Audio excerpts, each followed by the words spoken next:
Assalamualaikum teman-teman, bertemu lagi dengan saya Farah Mutia. Dalam video kali ini kita akan membahas tentang materi seni teater secara umum. Ada apa saja? Langsung saja, yang pertama akan kita bahas adalah definisi atau pengertian dari seni teater. Secara etimologis, teater adalah gedung pertunjukan atau auditorium. Secara umum, teater adalah proses pemilihan teks atau naskah, penafsiran, penggarapan, penyajian atau pementasan dan proses pemahaman atau penikmatan dari publik. Dan bisa juga dikatakan seni teater adalah salah satu kesenian yang dipentaskan di atas panggung. Pada hakikatnya, seni teater merupakan seni drama yang menampilkan perilaku manusia dengan gerak, tari, dan nyanyian yang disajikan lengkap dengan dialog dan akting para pemainnya. Dalam seni teater pasti berkaitan dengan seni drama. Apa itu seni drama? Suatu jenis karya sastra yang menggambarkan tingkah laku kehidupan manusia dengan menggunakan gerak tubuh.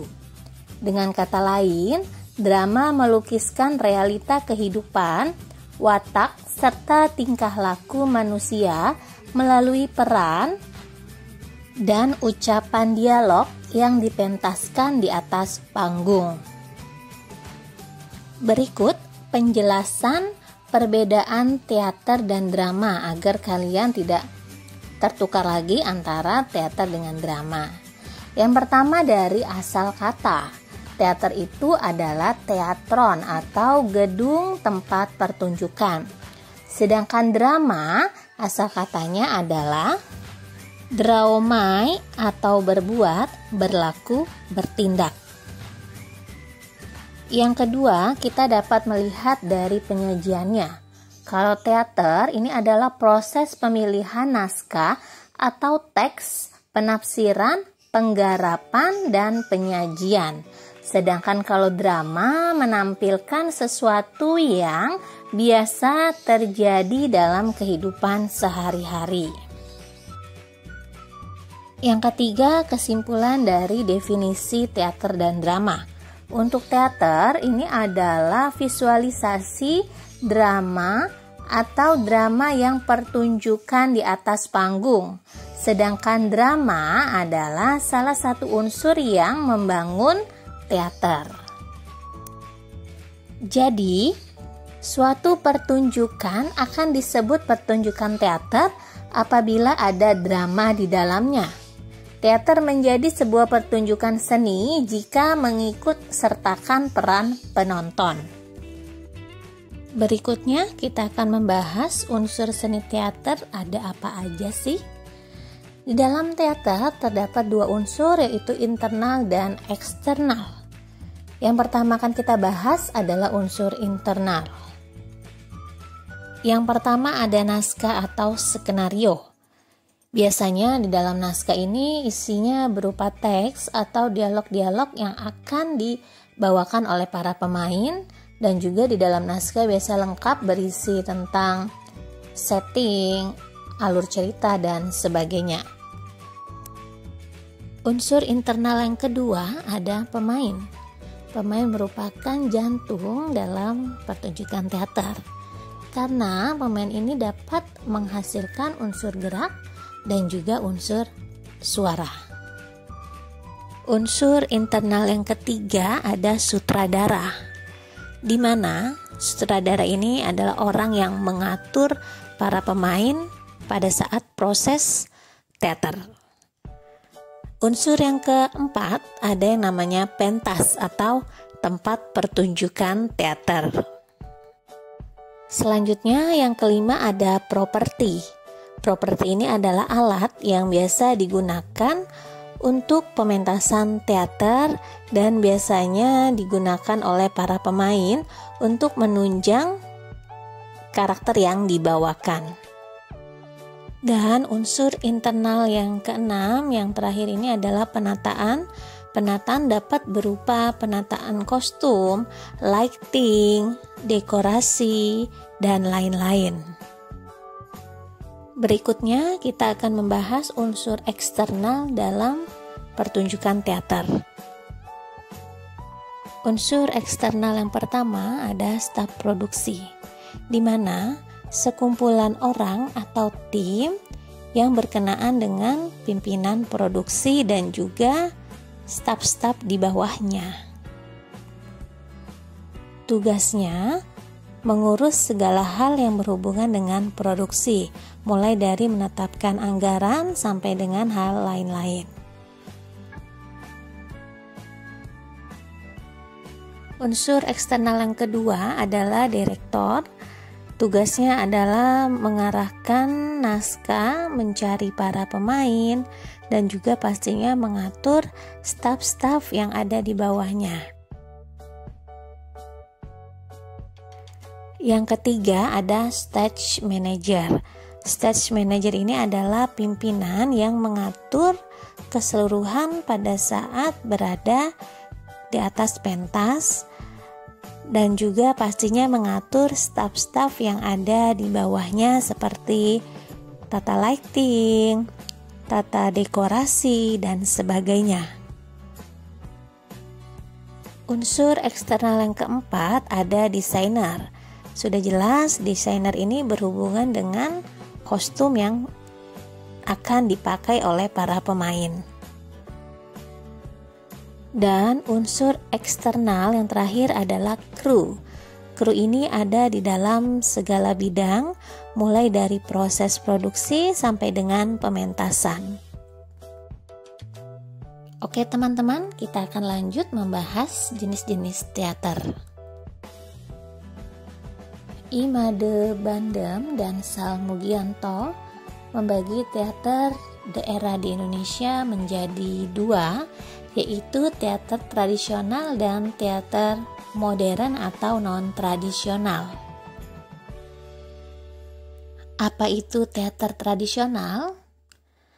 Teater tradisional adalah teater yang bersumber, berakar, dan telah dirasakan sebagai milik sendiri oleh masyarakat lingkungannya.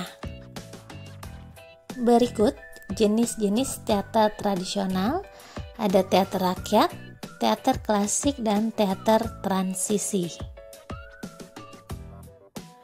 Teater rakyat adalah teater yang lahir dari spontanitas kehidupan masyarakat, dihayati oleh masyarakat, dan berkembang sesuai dengan perkembangan masyarakat.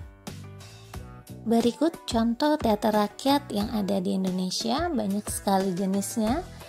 Ada Makyong dari Riau, Randai Sumatera Barat, Mamanda Kalimantan, Topeng Arja Bali, Sinrili Sulawesi, Longser Jawa Barat, Lenong DKI Jakarta, Debus Banten, Serandul Jawa Tengah, dan Ludruk Jawa Timur. Sebenarnya masih sangat banyak ya teman-teman untuk teater tradisional di Indonesia. Teman-teman bisa cek sendiri. Selanjutnya ada teater klasik. Teater klasik adalah teater yang lahir di lingkungan istana atau pusat kerajaan, sehingga perkembangannya telah mencapai tingkat tinggi baik teknis maupun coraknya. Teater klasik ini harus menaati atau memenuhi aturan-aturan etis atau tata kesopanan dan estetis nilai keindahan yang telah digariskan. Berikut contoh dari teater klasik, ada wayang golek dari Jawa Barat, wayang kulit, dan wayang orang dari Jawa Tengah dan Jawa Timur. Berikutnya, teater transisi adalah penamaan atas kelompok teater pada periode saat teater tradisional mulai mengalami perubahan karena pengaruh budaya lain. Perubahan tersebut terletak pada cerita yang sudah mulai ditulis meskipun masih dalam wujud cerita ringkas. Penyajian cerita dilakukan dengan menggunakan panggung dan dekorasi. Teater transisi mulai memperhitungkan teknik yang mendukung pertunjukan. Berikut contoh dari teater transisi. Ada yang namanya komedi Istanbul, lalu kalau masa sekarang ini ada namanya sandiwara Sri Mulat, sandiwara Sunda, sandiwara bangsawan. Selanjutnya kita akan membahas teater modern. Yang pertama ada teater boneka. Seni pertunjukan boneka ini telah ada sejak zaman kuno. Teater boneka ini sering digunakan untuk berbagai kegiatan, salah satunya adalah cara berdakwah agama Islam. Yang kedua ada teater musikal, adalah contoh seni teater yang menggabungkan antara musik, teater, dan tarian. Yang ketiga ada teater dramatik. Dalam teater dramatik, cerita pementasan dibuat sedetail mungkin dari karakter, peristiwa, skenario dibuat secara detail. Yang keempat ada teatrikalisasi puisi. Teater yang menggunakan puisi sebagai naskah teater. Keindahan puisi itu diperlukan agar dapat memenuhi harapan penonton, sehingga kreativitas diperlukan untuk menerjemahkan puisi menjadi pertunjukan teater. Yang kelima ada teater gerak. Seni teater satu ini mirip dengan pantomim klasik, karena teater gerak hanya fokus pada gerakan dan ekspresi wajah. Dan pembahasan terakhir kita akan membahas fungsi seni teater. Teater sebagai sarana upacara, teater sebagai media ekspresi, teater sebagai media hiburan, dan teater sebagai media pendidikan. Bagaimana teman-teman? Sudah cukup jelas bukan? Pembahasan dasar dalam seni teater. Agar lebih jelas lagi, silakan teman-teman catatlah poin-poin penting dalam video pembelajaran ini dan tuliskan perbedaan antara teater tradisional dengan teater modern. Terima kasih untuk teman-teman yang sudah menonton video pembelajaran kali ini. Kita bertemu lagi di video pembelajaran selanjutnya. Saya Farah Mutia. Wassalamualaikum warahmatullahi wabarakatuh. Salam budaya, lestari budayaku.